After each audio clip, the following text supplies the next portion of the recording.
Some would say Dahomey was a kingdom born out of revenge and legend. Hello, I'm the charcoal storyteller, and here we talk about all things Africa. The story begins with a fateful encounter between two men, Dakodonu, an ambitious leader, and Dan, a local chief with a rather unwise sense of humor. When Dakodonu, the second king in modern lists, approached Dan asking for land to build his kingdom, Dan could have simply said no. Instead, he chose sarcasm. "If you're so powerful," Dan taunted, "why don't you build it in my belly?" Now, in the realm of diplomatic responses, this ranks somewhere between extremely unwise and catastrophically poor judgment. This was taken as a great insult, and in response, Dakodonu took Dan's sarcastic suggestion quite literally, though probably not in the way Dan had intended. He killed Dan and built his palace on the very spot where Dan's house stood. This dramatic event gave birth to the kingdom's very name, Dahomey, which breaks down like a linguistic puzzle. Dan,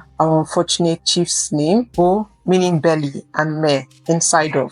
Put it all together and you get "in Dan's belly." Perhaps history's most memorable case of be careful what you wish for. This act of revenge became a foundational myth for the kingdom, a powerful symbol of the early monarchy's absolute authority. Whether historically accurate or embellished over time, the story conveyed the king's power to eliminate opposition and establish his rule on the bodies of the conquered. However, the true architect of Dahomey's rise was yet to come. King Hogbaja, who ruled from approximately 1645 to 1685, he built upon Dakodonu's grim foundation, transforming a budding territory into a powerful kingdom. While Dakodonu had acquired the land through violent means, it was Hogbaja who consolidated power and established the structures of a centralized state. He chose the Abomey plateau as his capital, constructing the first royal palace there. This established Abomey as the symbolic and political heart of Dahomey. He implemented crucial administrative and political systems which would define the kingdom for centuries, including court rituals, social hierarchies, and a system for collecting tribute. Of note